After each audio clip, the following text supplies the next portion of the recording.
Christmas is a phenomenal thing. It's a very weird, interesting, fascinating situation. What you have is first you have the dawn of Christianity, which comes out of Judaism in the beginning of where we divide from BC to AD. And in the beginning, Christianity is very unaccepted by Europe and by most places. Where it is spread, it is considered weird and cult-like, and the authorities in most places don't like it, and so it's persecuted, it's cracked down upon. And then come about the middle of the 3rd century, you have Constantine, this king who converts to Christianity and then commands that his whole, everywhere he rules is going to be now officially a Christian kingdom. And through a lot of that, you have the pagan religions of those areas merge with some of the Christian ideas, and not necessarily the true followers, believers, or the pure Christian people. They follow their Bible and they follow the teachings passed down to them. But then you have these pagan people who come in later and they want to be a part of this, and so they want to merge it all together. So what ends up happening is you end up with the official birth of Jesus, which most anthropologists would say, according to all the clues, because it's hard to know for sure, but probably occurred somewhere between late September, early October. Instead, it's placed December 25th, which is the official date of a pagan god. So this pagan god's birthday is now considered his birthday, and then a lot of other pagan things are mixed in, like the worshiping of evergreen trees and giving presents to this evergreen tree god on his birthday. And then a lot of other mythology ties in with Santa Claus coming from an actual saint who I believe gave gifts to people, but then it was turned into this magical being who comes down the chimney, and all these other things were tacked on. So you have, very, very firm traditional religious people saying the spirit of the holiday is the spirit of the religion of Christianity, of, giving your life over to have your sins forgiven by the Son of God who came to die for you. And that is what we should focus on. And then you have a lot of non-religious, maybe nominally religious, or just traditional people, or just cultural people who love to celebrate the holiday because it's culture, it's tradition, and so, and everyone in their country does it, pretty much, most people. So it's just, why spoil it? It's a fun time. It's really fun for children. It's really fun. And then you have all these songs that are created around celebrating the happiness of the season, celebrating, some of the songs are hymnals. They're celebrating the actual biblical story, but then you have everything in between. And what it all comes down to for the religious person, for the non-religious person, for the cultural person, for everybody, the real spirit of it is family. Because especially in the West, especially in America, and in poor countries, families tend to stick together. They can't afford to spread out too far, and family is strength. And they tend to have more kids, more cousins, more relatives, and they all stick together and they take care of each other. And that's beautiful. But in the West, where people are more individualistic, and it's a balance. Like, you have individualism on one side, but then you have family on the other side. And it's like, which is the best way to be? Well, it depends. Everybody's different. But in America especially, you have this rugged individualism where people how far out can you go? How far can you go into the wilderness and conquer the unclaimed territory and, stake your claim and try to build your own fortune out there and be tough and rough? And that developed into this idea that we have no problem with kids moving away from their parents as quickly as possible, and whole families separating into completely different states, far, far away from each other. And America is such a big country compared to like Europe, all of Europe, at least a certain, depending on how you divide up Europe, most of Europe fits inside the US. So like whole countries like France and England are only the size of single states in the US. So you have these families separating so far from each other, and yet so many of them will make an effort to get on planes, to get on buses, to drive hours and hours to come back together for a few days to celebrate this holiday with their family. And sometimes it's the first time they've seen each other in a year, 2 years, 3 years, and they make special food. And there's this idea of a fireplace, everything being warm, where they give gifts to each other. They go out of their way to show love with food and gifts and singing songs together. And so it's this just amazing, wonderful time that comes down to simply family. And how important family is, how beautiful family is, how much we need family. And none of us can do it alone. None of us are loner.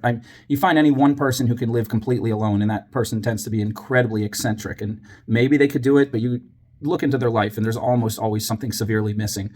But most people just can't do it at all. Most people absolutely need community, and they really need intimate community, which is hard to find outside of real family.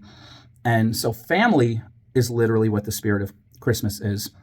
But of all these beautiful songs that come out, and some of them are just silly, like Santa Claus is coming and he's going to trick you and this and that, and then some of them are very deep, very meaningful, and they bring people to tears. Some of them more based on the biblical stories or just based on the idea of families coming together that haven't seen each other forever. And I'll be home for Christmas, you can count on me, but only in my dreams. Like the longing to be home for people who couldn't make it. But everything from that to the depth of the spirituality of the whole season, whatever you believe, whether you believe the absolute purest original story or something in between, whatever it is, very few people can listen to every single song and not be moved by at least some of them. And one of the most beloved songs of all has, and it's funny because I've said this is my favorite, and I've heard other people say, well, this is my favorite too, independent of what I said.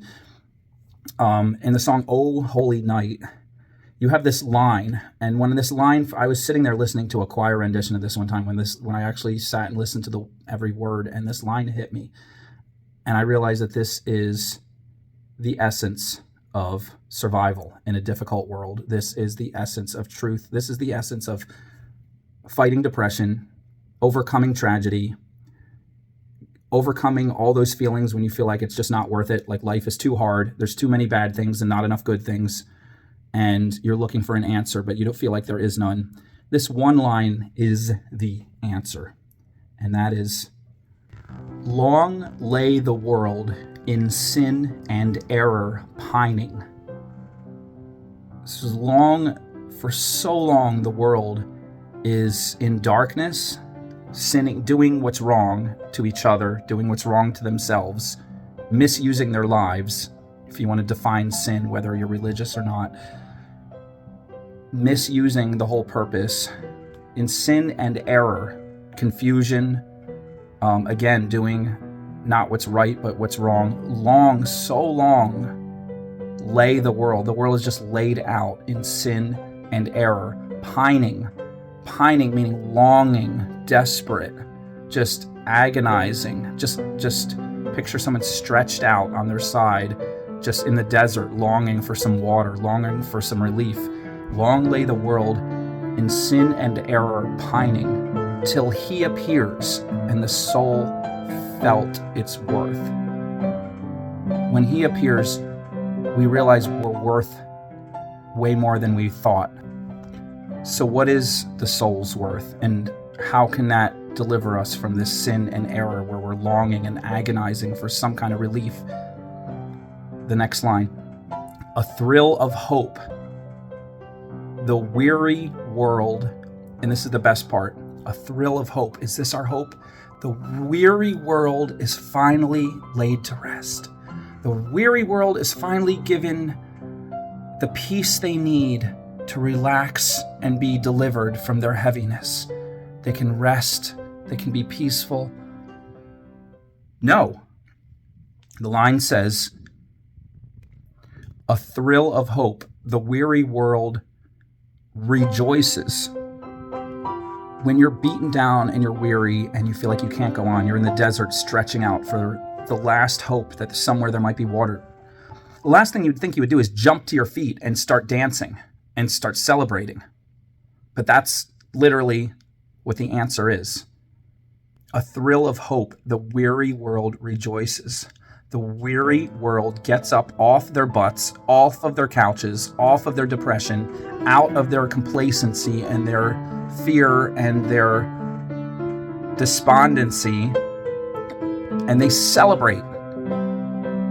That is what Christmas tells us is the answer to our lives. The answer is to get up out of all of your depression and celebrate, because a new and glorious morning is coming.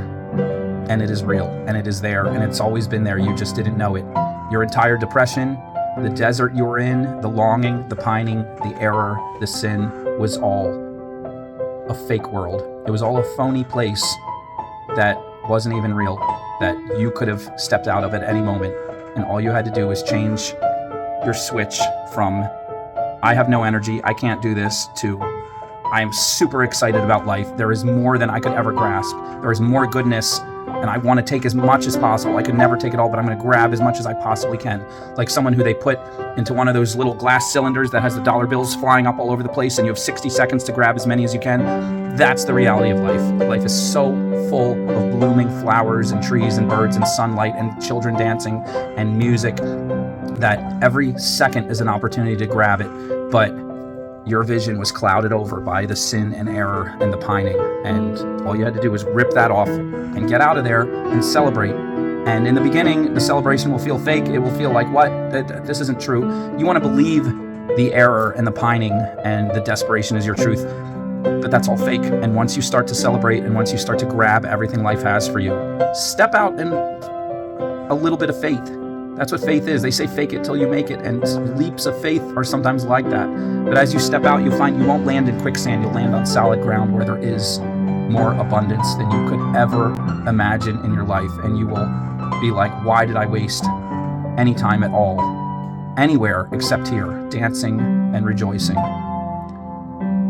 That is the message, whether you're the most religious person or you are the least religious person.